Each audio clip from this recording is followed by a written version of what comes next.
He said it was for protection. Just one strand of hair. I didn't know I was handing him a piece of myself. I was only in Siquijor for 3 days. Just enough time to say I'd been to the island of witches. I wasn't there for anything spiritual or supernatural. Take a few photos. Maybe tell my friends a spooky story or two when I got back. But something followed me home. It started innocently enough. I was walking through the marketplace in San Juan, the air thick with humidity and that mix of ocean breeze and grilled meat. Stalls lined the road, mostly souvenirs, shell jewelry, woven bags, shirts that said I survived Siquijor. It had the aura of something older than tourism. Realer. He wasn't pushy, just stared at people as they passed. And then there was him. An older man, maybe late 60s, sat cross-legged in front of a table that looked out of placed hand-carved wooden charms. Bundles of dried leaves, little sacks tied with red string. When I walked by, he raised his hand and said softly, "Para Sayo, Ito, Libra, protection." I smiled politely. "No thanks, man. Po, I'm good." He tilted his head, his eyes milky and unfocused locked onto mine. Isang hibla lang, plucked a single hair from my head, leaned in and let him take it. Just one strand, and handed me a tiny talisman, just a small wooden charm with what looked like bone or shell carved into it. I laughed, thinking it was some weird cultural thing, like a joke. It was a quiet place on the edge of town. The owner was asleep, and the entire building had that eerie, too silent feel that only unfamiliar places in the dark can have. He wrapped it in a scrap of cloth, tied it off. "Thanks," I said, amused, then moved on. That night I went back to my homestay. I placed the charm on the table and forgot about it until the next morning. I opened the door to the patio, planning to drink coffee while watching the sunrise. Right in front of my door, stuck upright in a crack between the tiles, was a doll. But I stopped cold. About 6 inches tall, made of straw and dried leaves, drawn with startling detail on some pale, leathery surface. It had my haircut. It was even wearing a crudely painted version of the shirt I had on yesterday. And worst of all, it had a face, my exact face. A long sewing needle was stabbed through its chest. I tried to leave, but every ride I tried to book was unavailable. Locals gave me sideways glances. Dogs barked at me, guessed me as I walked by. I kicked it away, heart pounding. I ran to the owner and showed her. She didn't look surprised. Instead, she asked me calmly, "May binigay ka ba sa mangkukulam sa palengke?" I froze. It was just a strand of hair. She crossed herself. That day, everything felt wrong. Biona told me to sleep with salt around the room and to burn the talisman. I did both. I didn't sleep.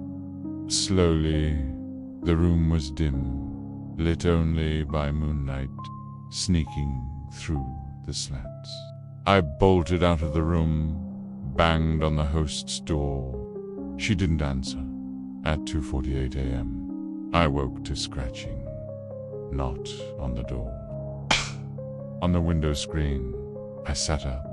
The scratching continued. A slow, deliberate drag of nails against mesh.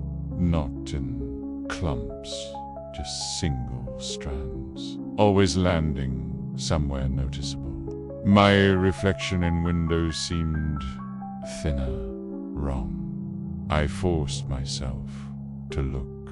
The dough was back. And there he was, the old man, standing barefoot in the yard, hunched, swaying slightly. They was staring up at me, smiling. My hair started falling out. He didn't move. The scratching continued now. Inside the room. But I don't think it's enough. I spun around. But only this time it was sitting on the table, facing me. Its chest had 3 pins in it now. My heart dropped. I didn't sleep again. I left on the first boat the next day. I didn't even check out. I threw the doll in the sea before boarding. But that wasn't the end. Back home, I noticed things. And 3 nights ago, I heard a whisper in the hallway of my apartment. A voice I hadn't heard since Siquijor. Isa pan, hibla, one more. Just one more strand. I haven't left my apartment since I cut my hair completely off. I burned everything I brought home from that trip.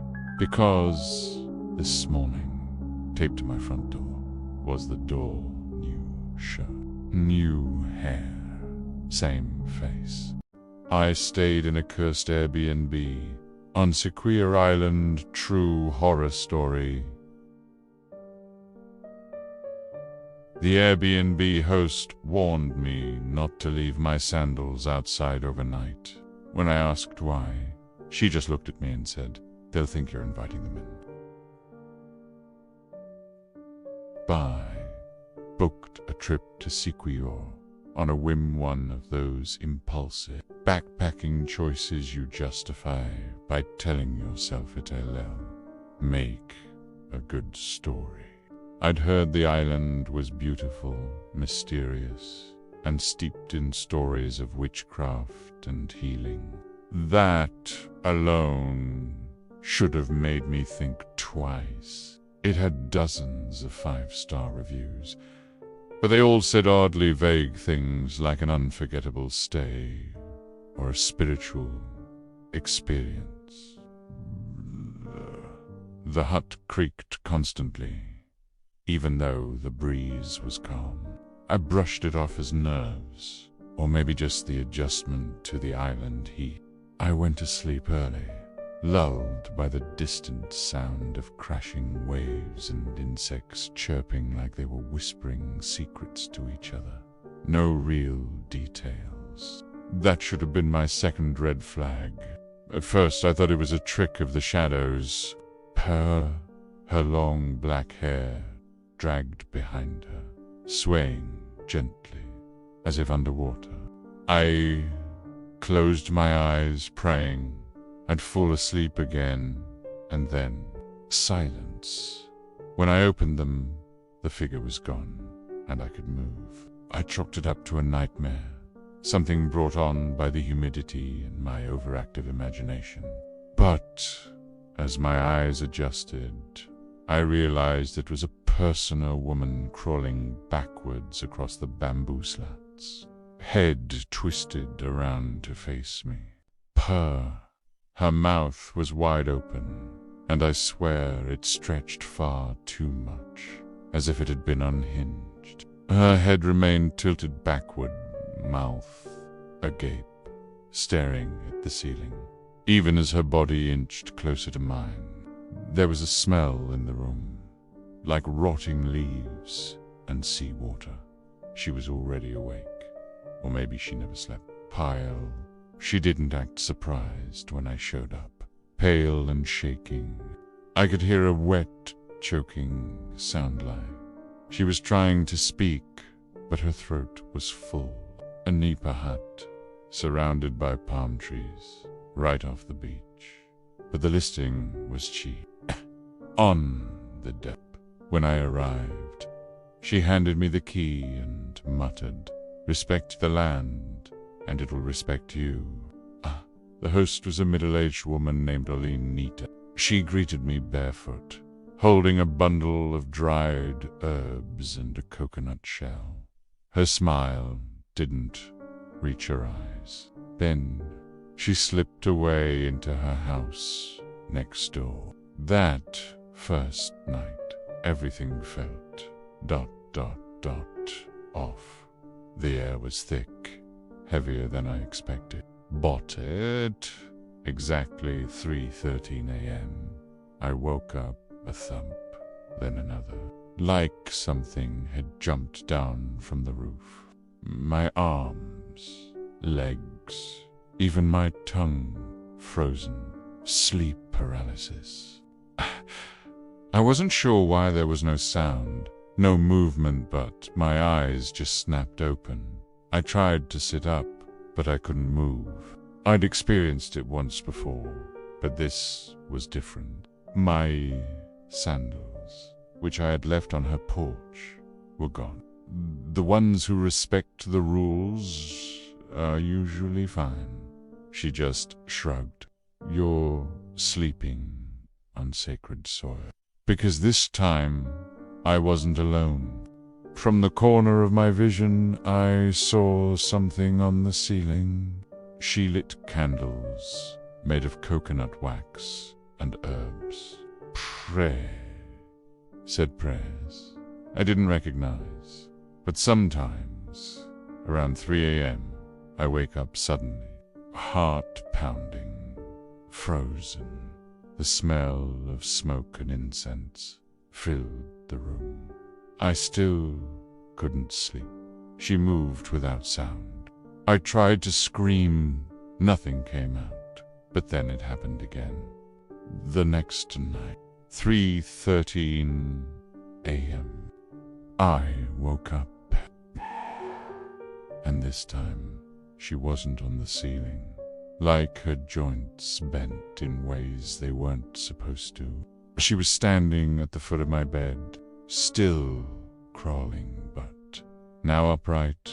When I finally broke free of the paralysis, I bolted outside.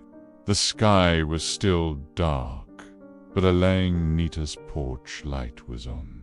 "She came to you?" she asked. "This place was once a burial site before the Spanish came." I nodded, barely able to get the words out. "Who is she?"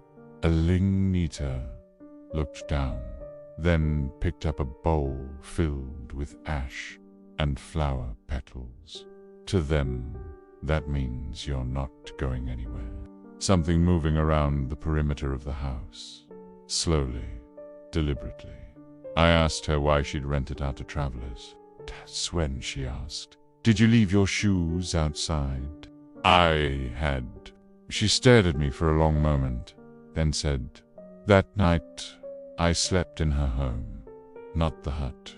At 3:13 a.m., I heard a sound outside the hut. Then came the scratching, nails on bamboo. Nita didn't flinch. She just kept chanting. I deleted the listing and tried to forget about the whole thing. The next morning, I packed my bag and asked if she could drive me to the ferry. Bash. As I climbed into her truck, I glanced back at the hut. I didn't say anything. When I got to the ferry terminal, I realized something that still chills me. My left sandal was in my bag. Just one. I never found the other. I've never been back to Siquijor, and I swear, just before I move again, I hear nails dragging across the ceiling. The old healer didn't even look at my face, just the ground behind me. Then he whispered something that still haunts me to this day. Hindi sayo. I never really believed in superstitions. I thought they were quaint local color for travel blogs. That changed after my trip to a few days on the island, soaking up the beaches, hiking inland, and maybe checking out some of the infamous mystic attractions. I went alone. Solo travel always helped me clear my head. My chest was heavy, like something had sat on me while I slept. I couldn't breathe right, and there was this smell in the room. Damp earth, like freshly dug soil. I was always tired. I started coughing, but not like I had a cold. It was a dry, choking rasp that left a coppery taste in my mouth. My skin turned pale. Tour guides kept asking if I was okay. It was supposed to be a short escape. The first few days were normal, peaceful, even. But on the third night, something shifted. I woke up around 2 a.m., drenched in sweat. The air felt wrong, still and dense, like the room was underwater. I blamed it on the food or the heat, but over the next few days, things got worse. I took a photo later, flipping through my phone. I paused on that image, and then there was the shadow. At first, I didn't notice it. Who stares at their own shadow, anyway? But one morning, I was standing on the porch of my homestay, watching the sun rise by. I was standing alone.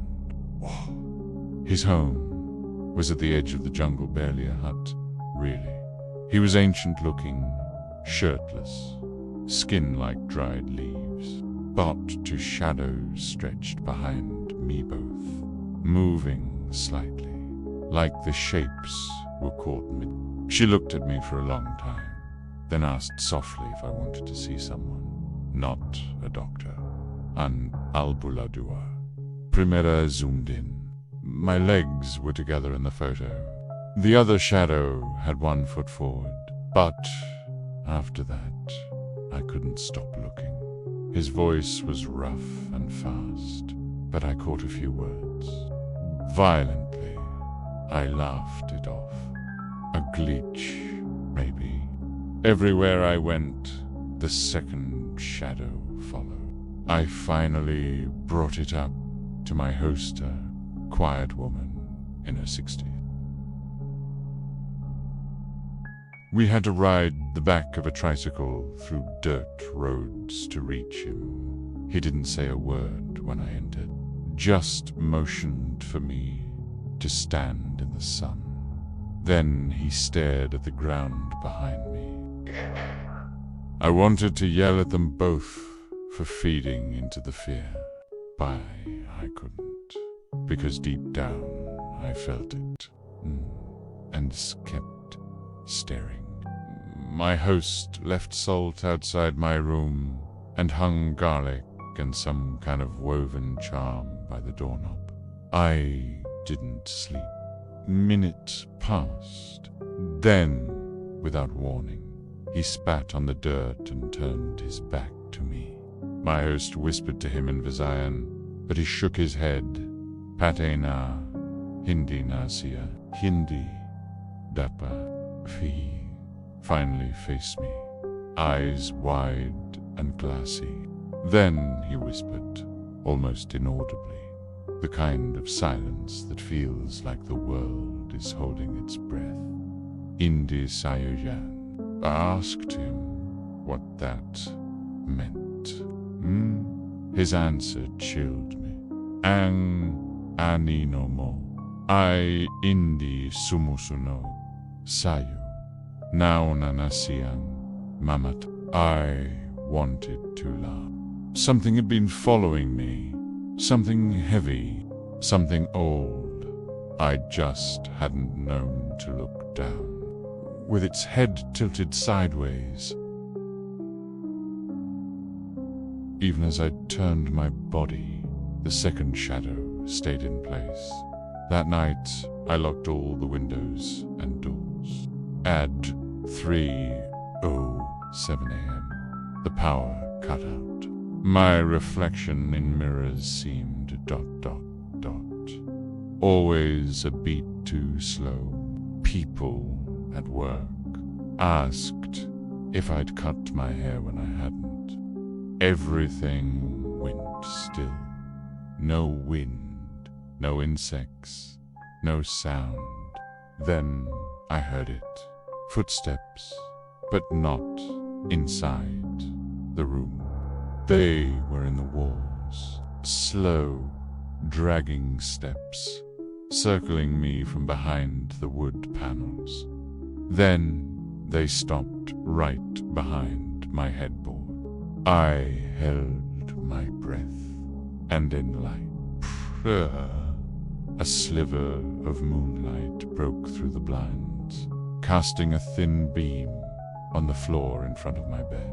Two shadows, one sitting upright and another standing. It didn't move when I did. It stood still. My cough disappeared, but I noticed small things. I left at sunrise. I didn't even ask for a refund. I went home, but something stayed with me. Then, just 2 nights ago, I walked past a storefront after work. Big glass window, fluorescent lights above me. My shadow cast clearly. I paused.